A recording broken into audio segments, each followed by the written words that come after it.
Hi there everyone and welcome back to Level 99 Challenge playthrough number 10. Items only. Sometimes limit breaks also.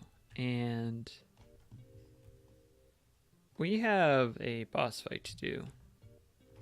I don't know how it's going to do. First I'm going to stock up some items. Welcome, how can I help you?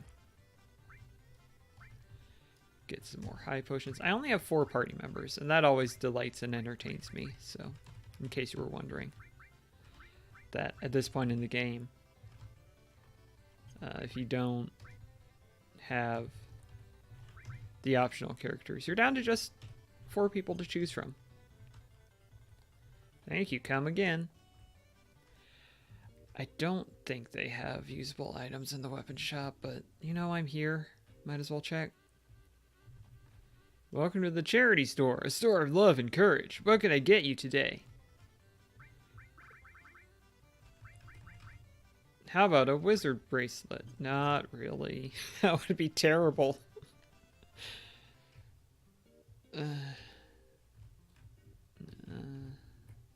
Yeah, we're just gonna go for it.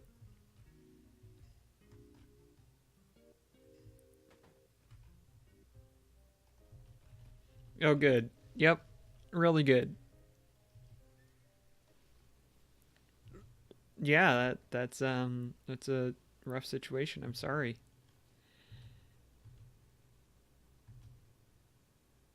Oh, Captain has no sense of a personal bubble. It's no good.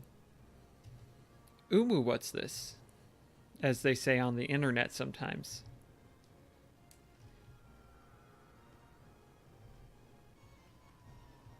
I'm just all over the place.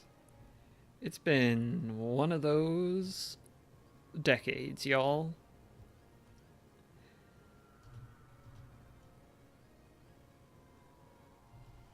Yeah, come on, you Grolix.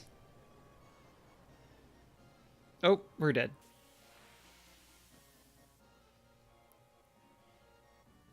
Oh, Captain Barrett, my pal.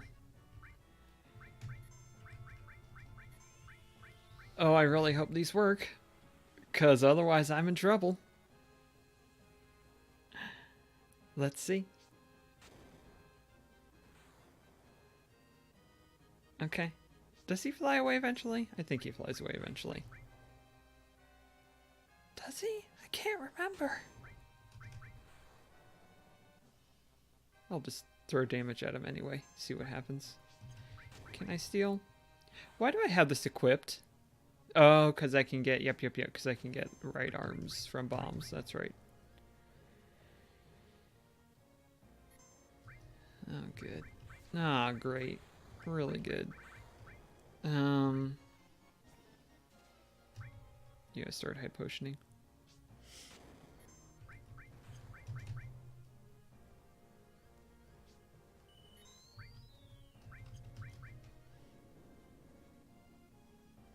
Yeah, what a relief. What a literal relief. I was very nervous that I was going to have to wait it out. Instead, I just have to wait out that screen staring at the sky. Bye! These wings are purely decorative.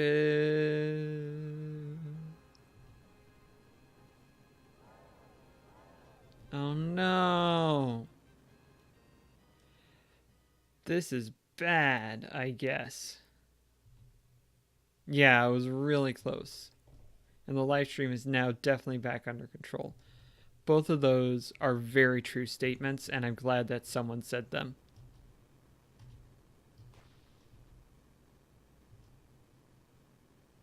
There's no time. Hurry in random directions!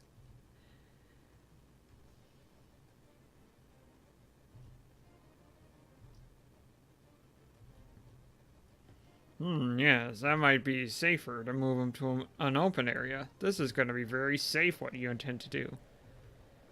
I don't know why your wheels are spinning right now, Cloud, but it's just one of those things.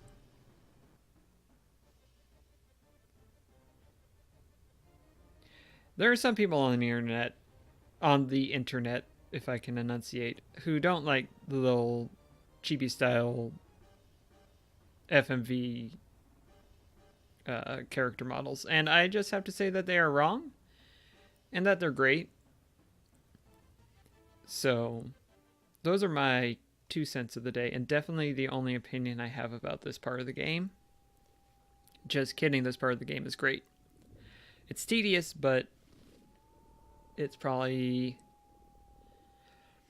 one of the most important parts of any video game ever released, and that's a big statement. But the fact that at this stage in the game, they once again stop the action to rewrite and explain just about everything up to this point regarding Cloud's past is, it's something that had not been done before, I can say fairly definitively. And even in non-video game media,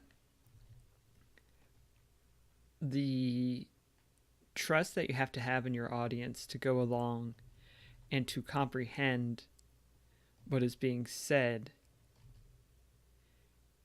with this sequence of Cloud's memories are and are not false, and that he was actually a different person who was at the same location. That's wild. And Final Fantasy VII gets a lot of flack for not being sensical, or just being about Aerith's death or things like that. And the thing is that the story that is told in Final Fantasy VII cannot be told in a way that makes linear sense without just being horrendously boring. I don't know if it's even that far. The best way to tell it does not favor a linear, sensical reading the first time through. And so there's a lot of people who only played this game once when they were, 12 years old, and look back on it and say that story didn't make any sense. And that's true. The first time you play this game, the story kind of makes sense, but especially if you aren't paying full attention to a lot of the side material, then a first time reading of this game is a convoluted mess. But when you go through it again and you play it, as I'm doing it now for the 10th time recorded, you can see how not everything ties together, but regarding Cloud and Tifa's story, they do an excellent job of making sure that things tie together, and that the story has an impact beyond what is gained from that first reading, where it's just Aerith dies and Cloud is sad and decides to go and take out Sephiroth for the sake of the planet, which I think is the common, I played this game once 15 years ago and haven't played it since, reading. And there's just a lot in this game that when you have it set in your brain that that's what this game is, you don't allow yourself to see the nuance that it contains. And I'm not going to lie, a lot of this game shouldn't be as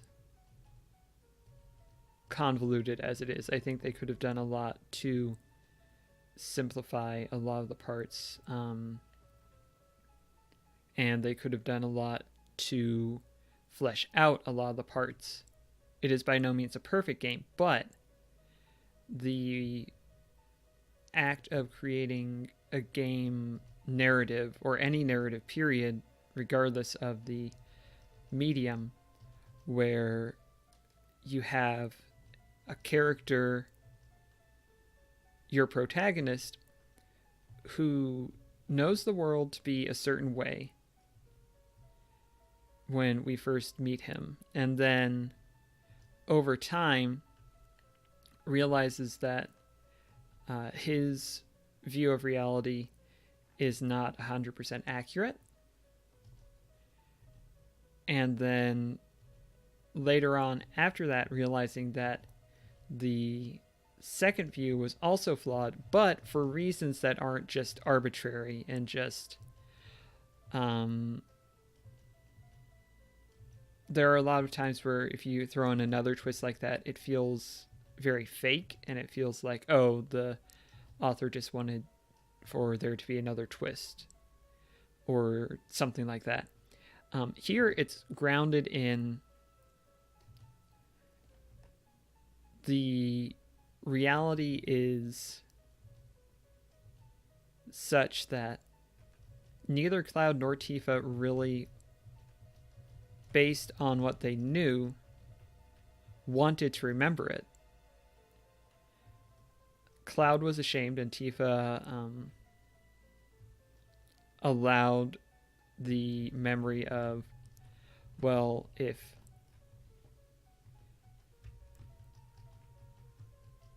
sorry, I got distracted. It was doing weird things. Also, that's a really good shot for a game that came out in 97. Like, holy cow. Where was I? If you... I forget, so I'm going to just start an adjacent point and hope that it makes sense. Basically, what I'm trying to say is that the story of Final Fantasy VII takes enormous risks that place a lot of faith in the audience's ability to understand the nuance of what's being said. And for a JRPG in 1997, Final Fantasy VI definitely had nuance. Chrono Trigger had nuance, but not to this level. And I feel that the later games, they got a little bit too carried away in some cases, and some cases they didn't push the envelope far enough. I think 8 got a little too convoluted, and the side characters, for the most part, didn't really tie in as well as they do in 7. In 7, the overarching theme of characters losing something because of a lie that they were sold by someone. I feel my dude's mother. Sorry.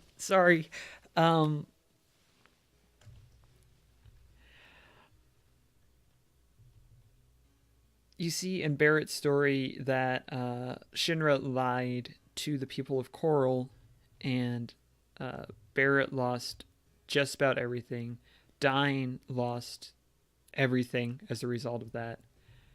You see with Red 13 / Nanaki that he, for just about his entire life up until the Cosmo Canyon episode, believed the lie that his father was, to quote him in the English translation at least, a wastrel. And I have problems with Bugenhagen's character and the fact that he lied to him for that long. But in the text of the game, that is the way it is portrayed. And so you have to accept what the author gives you in that regard. And what we are given is that Nanaki was told a lie, and that lie, though at the time, perhaps, and maybe this is Bugenhagen's reasoning, it was easier to say, I will cut off my regard and grief for my father because he was a monster. And so I don't need to grieve him. And in the same vein, the lie that Cloud believes in regards to my dude is that he did help save her. My dude was in a coma for 7 days, goodness gracious. But he doesn't remember how, and he just remembers that he showed up and he did the right thing. And that is enough for him in that moment. And so the truth is more complicated and not as neat as the story that we're told in Calm. And so when we do finally get the truth, which is what we're getting here, and we see how it intersects and contradicts what we're told at the North Crater, we see that, I mean, the truth does have a lot of pain to it. The truth is that Cloud did not achieve his dreams. Cloud did not become a member of Soldier. He was, until the moment that he showed up and saved Tifa, he was a failure. And in his mind, at least. And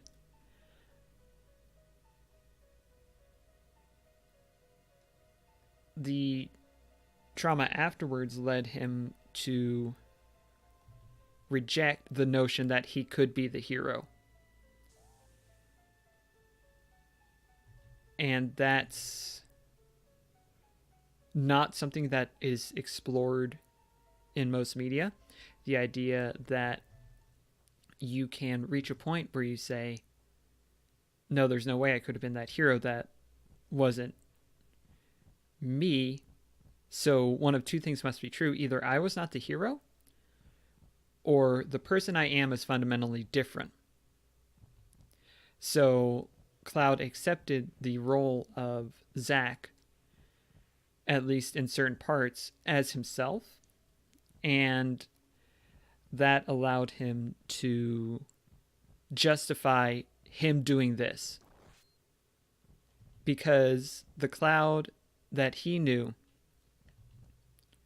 was this Shinra grunt who could have never done this. And so, in addition to the other complicating factors, I think this is why Zack's memories and personality imprinted so strongly upon him, because he didn't think that this guy in the Shinra uniform could have just done that. And I am mostly talking out of my butt, so I'm not going to defend anything that I've said rigorously, but I feel like there is a lot of nuance in why Cloud is the way that he is in so many senses, both who he is up to this point, the reason that he accepts the story that he tells at Calm as true, the reason he cannot directly refute the story at the North Crater, the reason why he accepts so much of Zack's story as his own. And there's a lot to incorporate in the story, and it is a shame that it gets so often reduced to Aerith dies at the end of disc 1, and that's sad. And that's all that Final Fantasy VII's about. Because the depth of what's going on in this story is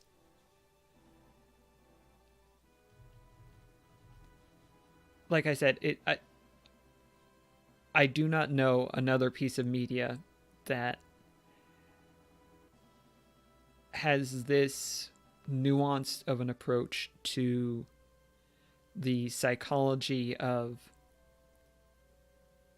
believing yourself to be a failure, and that belief not allowing you to accept the fact that you succeeded at something, and so therefore accepting a new reality, because that reality, while flawed, is more believable than, hey, I showed up at the right moment, and because of my X, Y, and Z, which includes love for Tifa, I think that is an undeniable part of this whole procedure. Whether that's, you want to call that romantic love or something else, there is certainly a strong connection with Tifa and a desire to fulfill that promise that is still motivating him at this point. Because at the end of the Calm story, he says, there's no way I could have defeated Sephiroth, he's too strong. But he knows that Tifa is counting on him. And this was such the wrong choice for the music. It's pretty quiet here, but yeah, this is the completely wrong music choice. But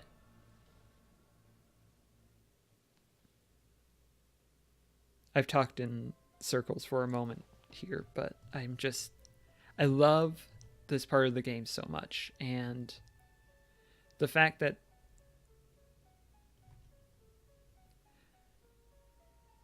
this game is criticized for its story, mostly on, message boards that I probably shouldn't be visiting.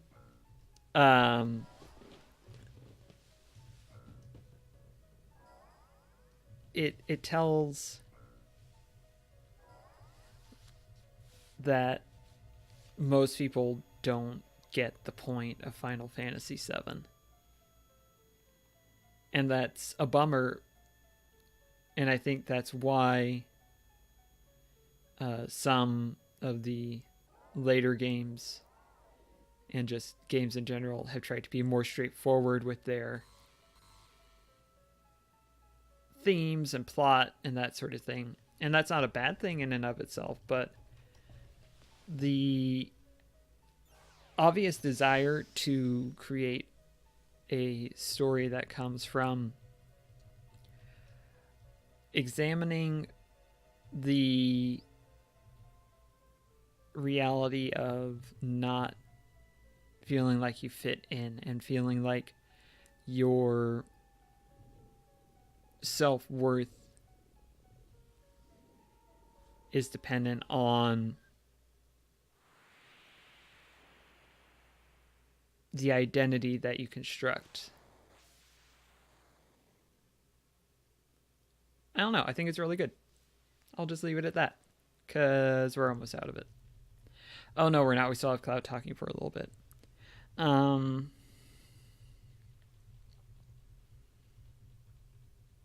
This is going to be a long episode, so thanks for sticking around.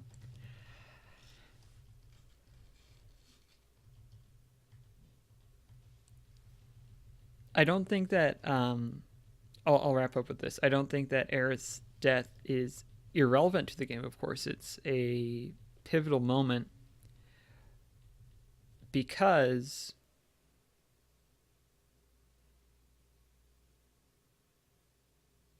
it feels so pointless. And if I recall correctly, there was an interview with the director where he said that Aerith's death was meant to feel somewhat pointless. It wasn't that she, in a moment of bravery, stood up and sacrificed herself like Chrono did. It was just, she was there and Sephiroth killed her. And although we learn later on that she was in the process of doing something to benefit the planet, the fact that she died was not some sort of necessary part of that. That was just, she knew that she had to be there doing that at that time. And her death was more incidental than anything. And let's see.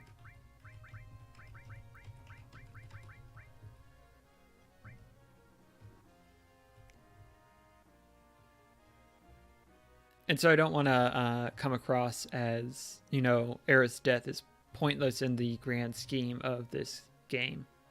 But compared to some of the other elements, I feel that limiting it to Aerith's death is what makes Final Fantasy VII is a poor reading of the game, and it deserves a lot better than that. And with that said, we've been going for about 25 minutes now. Thanks for watching, everybody. Next time we'll get back to throwing items at enemies. Actually, we're going to go ahead and pick up S-Mines before I forget.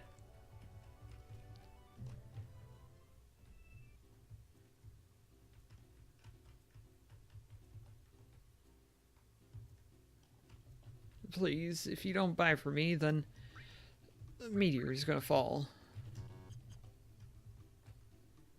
Okay. Okay. I didn't throw any grenades.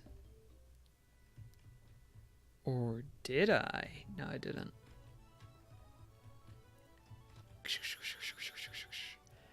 Yeah, that's going to just about wrap it up. Thanks for watching, everybody. See you next time for more of the level 99 challenge. Let me do some high potions too. There we go. Bye!